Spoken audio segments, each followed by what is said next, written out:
Du lytter til Mellem himmel og jord med Gitte Sparsø og Maj-Britt Garde. To kvinder med spirituelt værdigrundlag sidder klar til at besvare dine spørgsmål.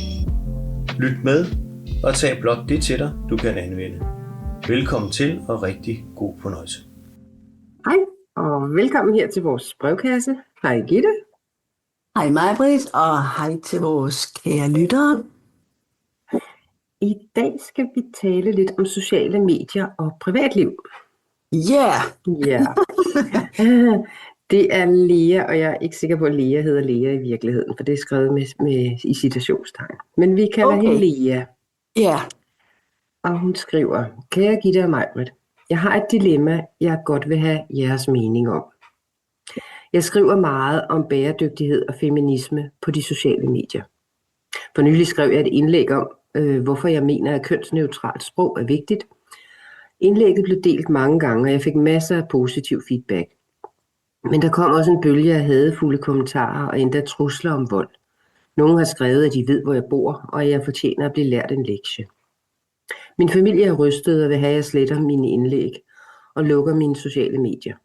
Jeg elsker at skrive og føler, at jeg har ret til at udtrykke mine meninger, men jeg er også bange. Jeg har anmeldt truslerne til politiet, men de siger, at der ikke er nok at gå efter endnu. Skal jeg stoppe med at dele mine meninger for at beskytte mig selv og min familie, eller skal jeg stå fast og risikere, at det eskalerer? Jeg vil gerne høre jeres mening om det her. Hilsen Lea. Ja. Altså kønsneutral, betyder det så, at man kalder det forperson, for eksempel? Det tror jeg ikke, og man... Ja, det tænker jeg ikke, og hvis folk gerne vil tituleres med andet end han og hun, tænker jeg. Ja. Altså jeg tænker lidt, uanset hvad det er, man har behov for at give udtryk for af meninger, så tænker jeg altid sådan, hvad er dit formål med at dele det? Fordi hvis vi går tilbage i tiden, før vi havde de sociale medier, før vi havde alle de muligheder, hvor gik man så hen og delte sine meninger? Det gjorde man for eksempel i avisartikler, det gjorde man i bøger. Tak. Så det jeg forsøger at antyde, det er måske også, at sommetider er der måske nogen, der gør det for at få gang i nogle diskussioner, som i virkeligheden ikke tjener noget godt formål. Hvad siger du, Maj-Britt? Ja, altså jeg synes jo, at man har lov til at have ytringsfrihed, og jeg synes også, at man skal have lov til at komme, netop måske for, hvis man har nogle lidt anderledes meninger, at man måske også kan give noget videre, så andre kan tage læring af det. Men jeg kan sagtens se, når det er på de sociale medier, der går det fuldstændig amok nogle gange. Ja. Så om det er det rigtige sted, eller om eller det er bare retorikken derinde, altså i det hele taget, kan være så grim. Altså, men jeg synes, det er okay, eller det er super fint, at folk kommer med deres meninger. Altså det synes jeg er helt okay.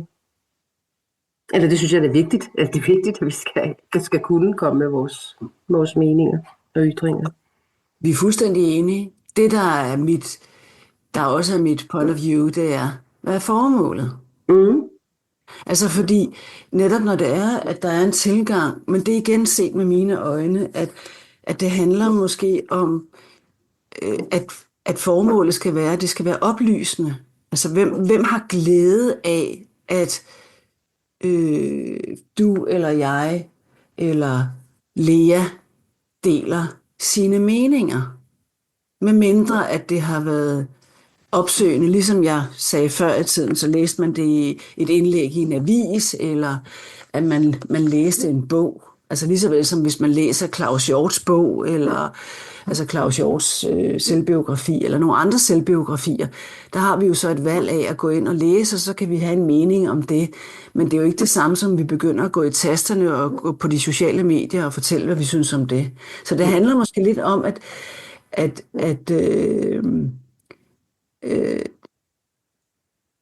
Ja, du mener, at Lea skal tænke over, hvad hun gerne vil have ud af det? Altså det, Ja, hvad er formålet? Hvad er formålet? Ja. Altså fordi, der er jo det ved det, og nu altså det er der jo også nogen, der er jo også nogen, der så kan have, altså som måske så kan mangle lidt opmærksomhed, og så får de den opmærksomhed, og så kan de blive harniske over, at folk får i taster, når vi er fuldstændig enige med at folk kan, der er virkelig nogen, hvor det slet ikke er relevant, de kommentarer, de kommer med, og hvor det måske, altså folk sidder derhjemme og kan skrive noget, der er ikke særlig høvisk, og det har ingen konsekvenser. Og i øvrigt igen, hvad er formålet med det? Men igen vil jeg sige, hvad er formålet? Det er det samme, når vi ser ting, der bliver trukket frem i overskrifter. For eksempel, der står en kvinde ude på en mark ved en bunke breve, at det er nogen, der er smidt her. Hvad er hendes formål med at gå i pressen med det? Mm. Altså, ofte så undrer jeg mig over, hvad det er, at der er menneskers incitament for at henvende sig til pressen med dette eller hint. Ja, det har du ret i. Ja. Ja. Men det er vel et eller andet sted også at gøre opmærksom på. Ja. Ja, men du har ret i det der, der skal nok være lidt mere selvreflektion, hvad jeg vil sige, over, hvorfor er det, jeg skriver det her, hvad er det, jeg gør ved det her, og hvis det så bliver et positivt outcome, at man siger, det er fordi, jeg faktisk rigtig gerne vil have, jeg spreder et budskab om det her, og bare gerne vil delagtiggøre folk i, at sådan her kan man også tænke. Altså nu tænker jeg i Leas tilfælde i hvert fald. Ja. Ja. Men at man måske skal blive bedre til at reflektere over, hvorfor er det, jeg gør. Det skal du jo godt have ret. Det synes jeg selvfølgelig jo, ja.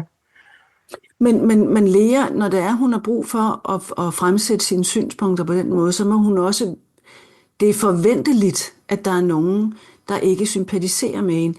Jeg giver fuldstændig, det hører ingen steder hjemme med trusler. Slet ikke. Det som, hvis jeg lige tager eksemplet med de der bunke breve, der var fundet, altså, men det er sådan, jeg er som menneske. Der vil jeg stille og roligt have kontaktet den distributør og sagt, ved I hvad, jeg har fundet noget her. Det må være faldet af lastbilen i transporten.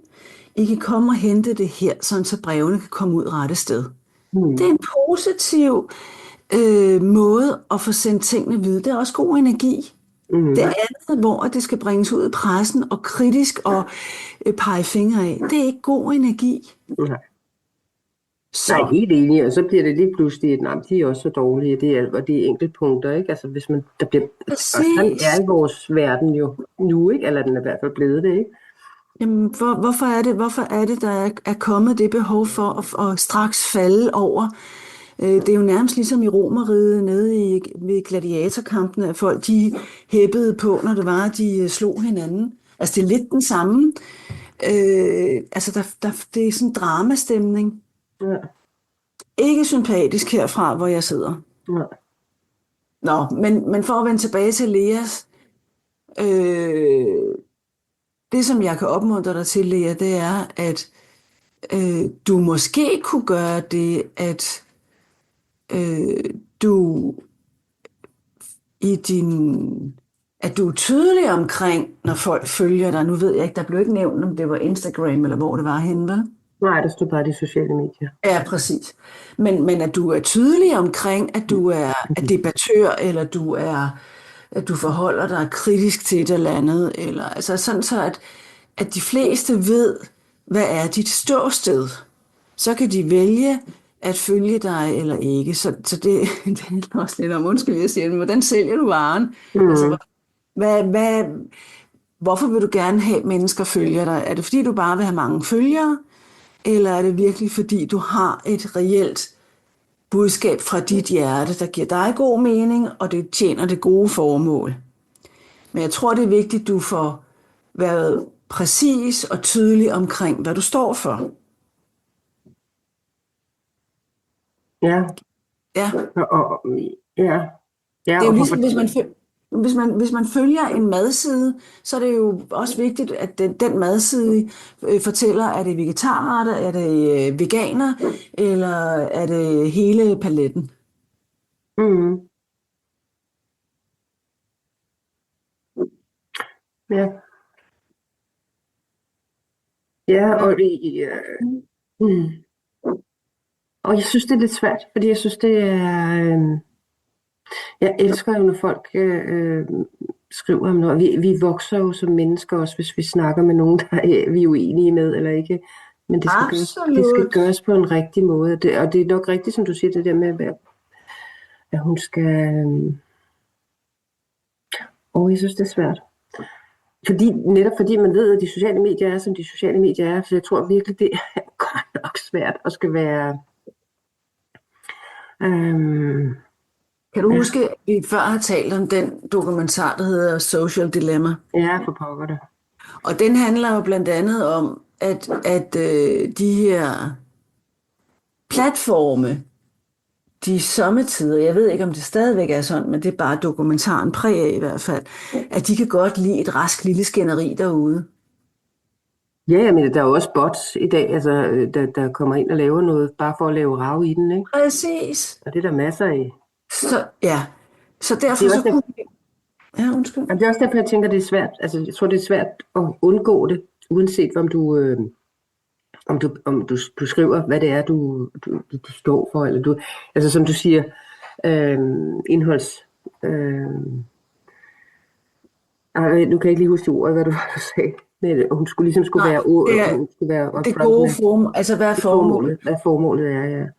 Og det bringer mig jo videre i det næste, det er jo ret interessant, fordi hvad er det, der giver mennesker næring? Altså der er jo nogle mennesker, der får næring af dramaet og en beskidt retorik. Så vi andre, vi kan godt lide en positiv, livsglad, nærende på den måde, at det tjener det gode formål. Og det at hjælpe andre. For eksempel det med de der breve, der var faldet af formentlig og landet på en mark. Jeg havde helt klart kontraktet virksomheden, og ved I hvad, jeg kan hjælpe jer her. Hvis I kommer forbi, så kan I bare hente dem. Og jeg stiller et par kolde colaer til jer, når I henter dem. Sådan er jeg. Mm-hmm. Og det er det, der giver mig energi. Det vil aldrig give mig energi at begynde at blive beskidt, eller skabe drama, eller kampen om energien. For det er jo virkelig det, der opstår. Det er kampen om energien. Ja. Det handler om, at folk de tisser hjørner af. Undskyld, jeg siger det. Mm-hmm. Ja, og jeg synes ikke, det er sympatisk. Men, så derfor, der er flere aspekter i det. Der er, hvad er formålet? Hvad er det, der giver energi til mennesker? Hvad er det, der giver dem næring? Hvad er det, der giver dem dopamin? Jeg er fuldstændig enig med dig, at vi har ytringsfrihed, Maj-Britt. Det vi skal tænke over, det er, at det stadigvæk, set med mine øjne, skal tjene det gode formål. Og så har du også fat i en god pointe, og det er netop det med, jeg kan ikke huske, hvor det var, jeg læste henne, men jeg synes bare, den var så god. Det var, at hvis det er, at du er den klogeste i lokalet, så forlad lokalet. Ja. Og den er rigtig, rigtig god, fordi det handler netop om, at man er omgivet med mennesker, eller læse noget, der kan gøre en, der er berigende, altså der kan give nogle nye indsigter. Det er jo derfor, vi har 2 ører og 1 mund. Men de fleste mennesker, de sidder og har fokus på det, de vil sige, i stedet for at lytte, for at kunne lære noget. Og så nej, hvad siger du?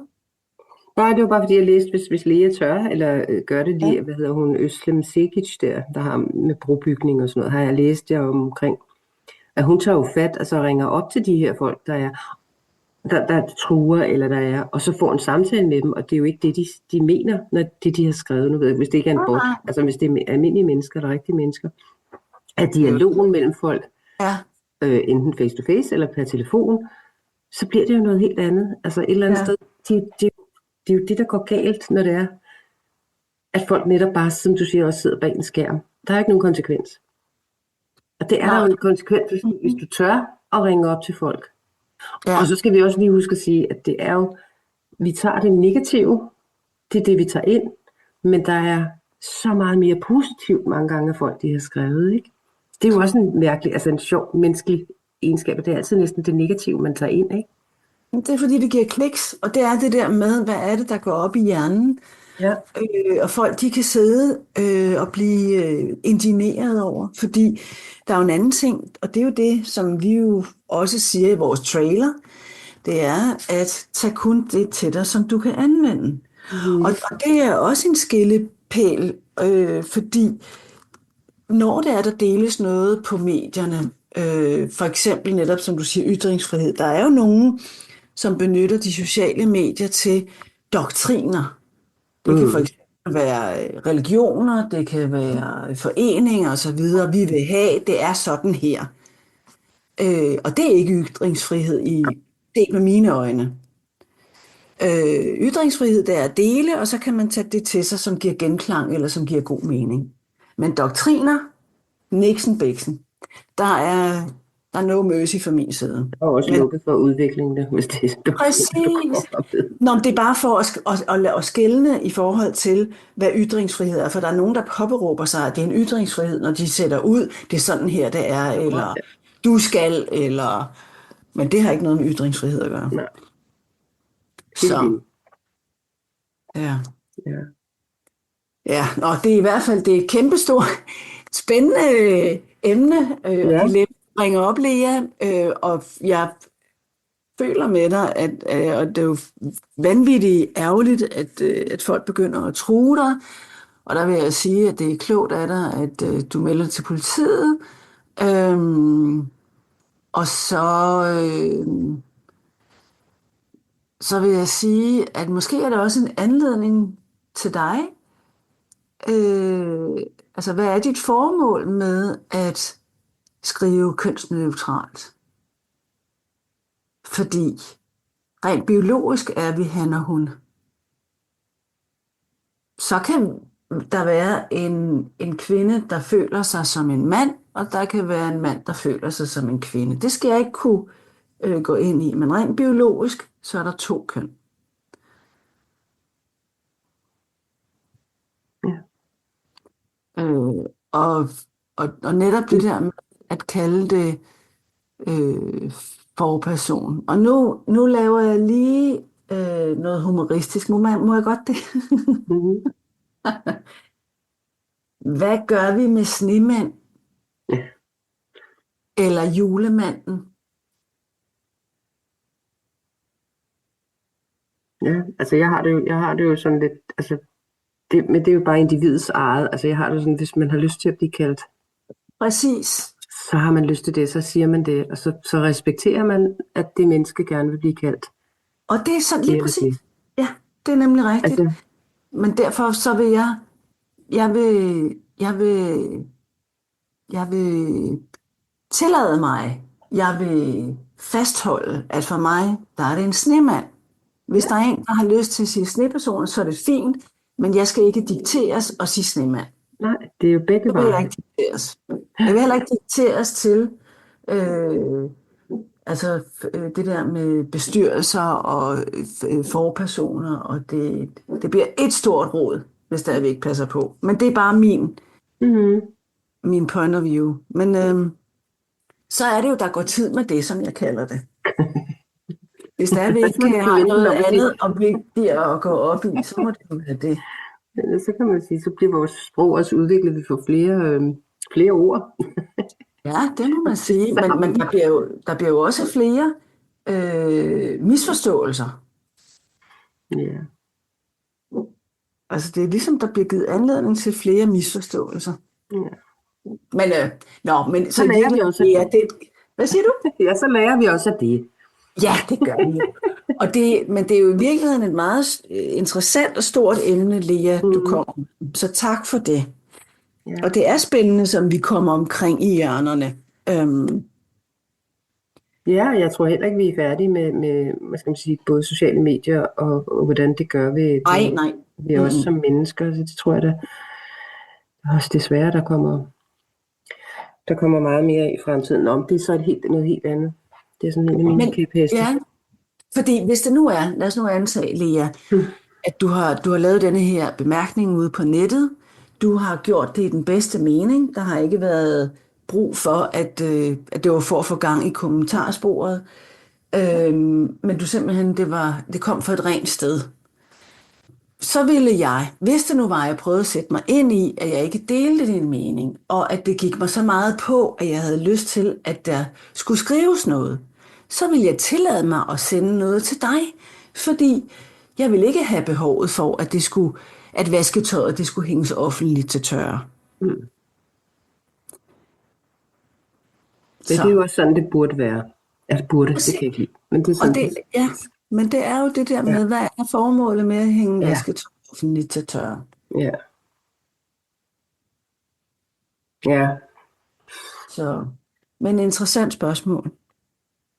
Ja, det er, Lea. Jeg håber også, Lea, at du fik noget ud af vores mening omkring det. Ja, og jeg vil sige, at de holdninger, jeg har, det er jo, jeg beklager, hvis jeg kommer til at virke anstødende, eller på anden måde, for det er på ingen måde min hensigt. På ingen måde. Vi har jo hver især lov til at have vores meninger. Jo. Det er jo det, der er med det, ikke? Ja. Altså, det er det jo. Ja. Men for eksempel i mine bøger, der har jeg, og det indleder jeg også med, at jeg skriver i 2 køn. Og det er ikke for at virke anstødende, eller det er slet ikke min hensigt. Men det gør så er det jo også klart. Altså, så er der en deklaration, siger sådan at det her. Altså, og det er måske også det, at man bør gøre, men der er stadigvæk, altså, man kan jo stadigvæk snakke sammen, og man kan jo stadigvæk prøve at diskutere, eller komme med sine holdninger. Og så kan man jo se, om man rykker hinanden, eller det er jo sådan, vi skal være sammen. Ja, rigtigt. Ja. Alt det bedste, Lea. Jeg håber det bliver bedre på nettet. Ja, lad os sende god energi til, at det har et positivt afsæt. Ja. Det vil være så dejligt. Ja. Så alt det bedste, lys og kærlighed. Tak for i dag. Ja, tak for i dag. Hej hej. Hej hej. Har du et dilemma, så send de spørgsmål på mellem hj@gmail.com eller via Facebook på Mellem Himmel og Jord.